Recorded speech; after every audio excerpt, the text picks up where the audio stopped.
Hi, Kathy Barwick here for addictedtoplasticcanvas.com. This is lesson number 6, the Algerian filling stitch.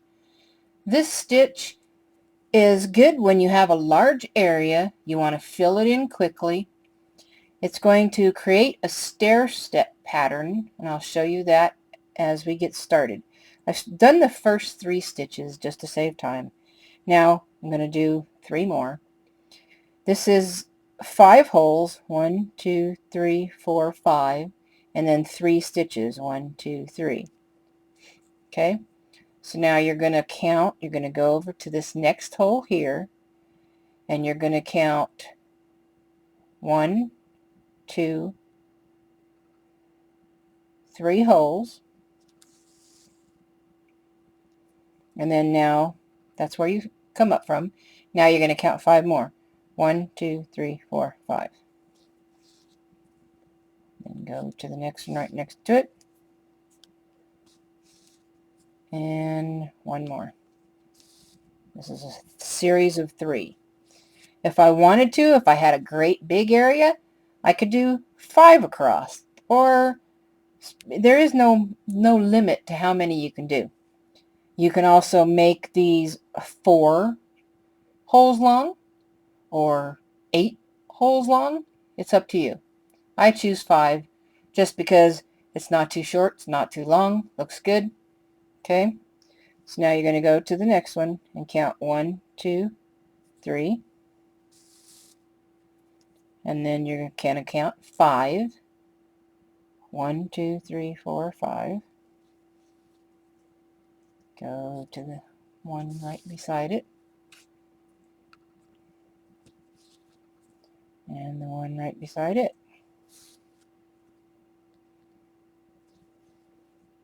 Okay, so now you have a row of 3. Now you can see how the stair step is starting to develop. 1, 2, 3. Now we're going to go over here and make another one. So it's 1, 2, 3. 1, 2, 3, 4, 5.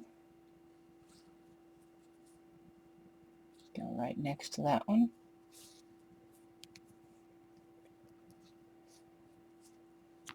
And go right next to that one. Okay, so there you have the orange row. To save time, I've already filled in the orange and black. Okay, so you can see this is the row we just got through doing. The row up on top of that would be 3 blacks, 5 holes long, 3, 5 holes long, 3, 5 holes long, 3, 5 holes long. Okay, now, like I said, I leave 1 row all the way around to put a border. And I've left this empty because I'm going to show you how I fill that in. But after you get this row done and this row done, you would continue to do your 5 and your 5, 3 stitches, 3 stitches, 5 holes long. When you get to the ones that don't match up, it doesn't matter. Just as long as you match them up here, it doesn't matter. They don't have to be 5 here. That's how you're going to finish it off. Same with this row. You have room to do 5. You have room to do 5 here, but you don't here. So you just fill it in to where it's even across with the black.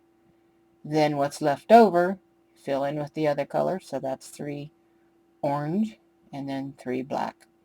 Okay. Now we're going to do just a single filling stitch for your border. And it's simply going 1 hole at a time.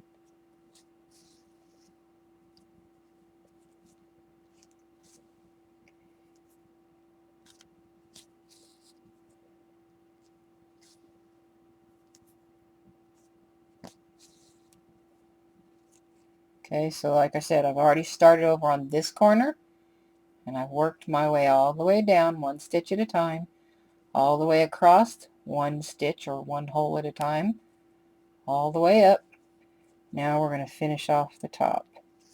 So you go in one hole and down, one hole and down, one hole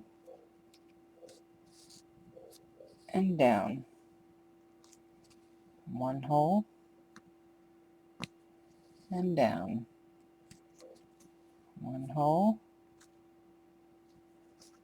and down. I'm about to lose my yarn, so I need to pull that. Okay, let's do the rest. You just continue till you get where you started.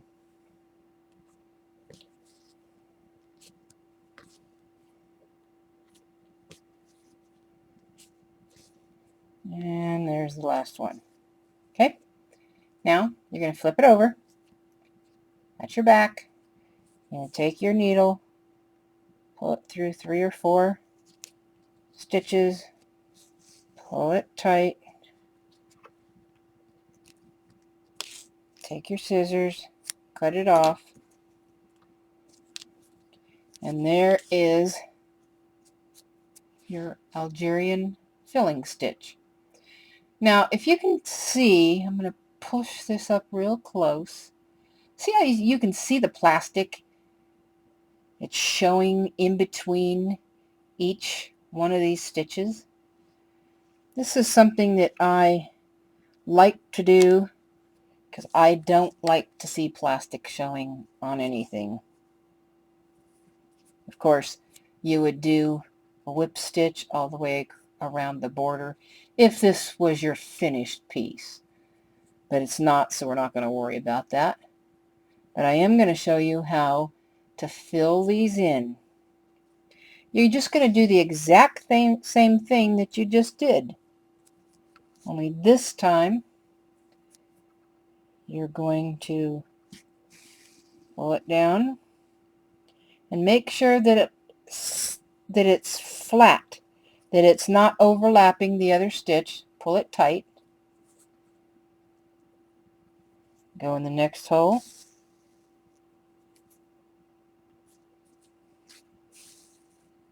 Make sure that they lay flat next to each other. Go in the next hole.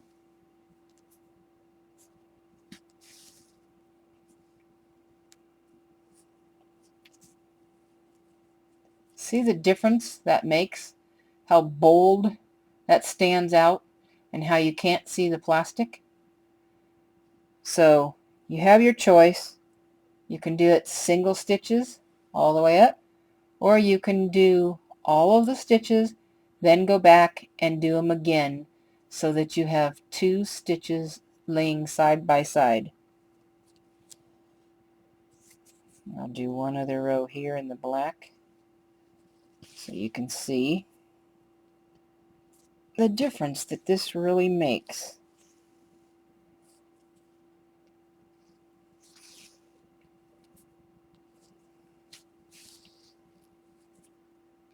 And then we'll go ahead and do a few orange rows so you can see the difference there too. Okay, so here you don't see the plastic at all. There you do. So I'm going to show you on that one. So we'll just go ahead and turn it to the back, pull the yarn through, cut it off with a pair of scissors. Okay, now I'll show you some orange ones as soon as I get a piece of orange yarn. Okay, now we're going to go ahead and do these 3 here. Just go in the same hole, grab a hold of the back of the yarn, it's back here, hold on to it. Okay, go down in this hole, pull it tight so it lays flat next to the other one. Go in this hole,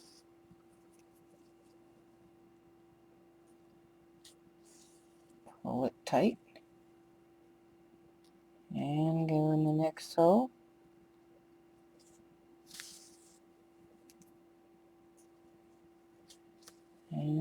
pull it tight. So now,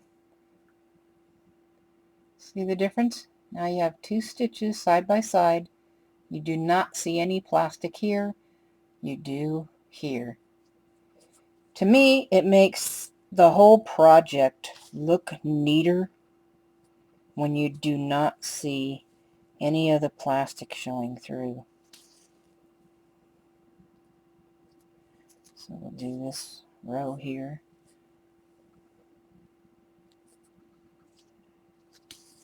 And it doesn't matter. You can come up on with your needle on that side, on the right side, or you can hold your thread over here and come down on this side. There's really no particular way that you have to do it as long as they lay flat side by side. Okay, turn it over, pull it through some stitches, and take your needle, or I mean your scissors, and cut it off. If I was all done with this, see all these little tails hanging all over the place? I'd cut them off short.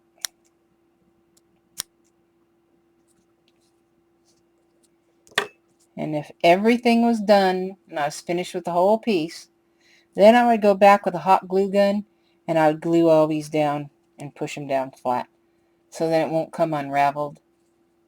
Okay? So there you have your Algerian filling stitch. You can do it singly or double stitched side by side. And that is lesson number 6. Thank you very much.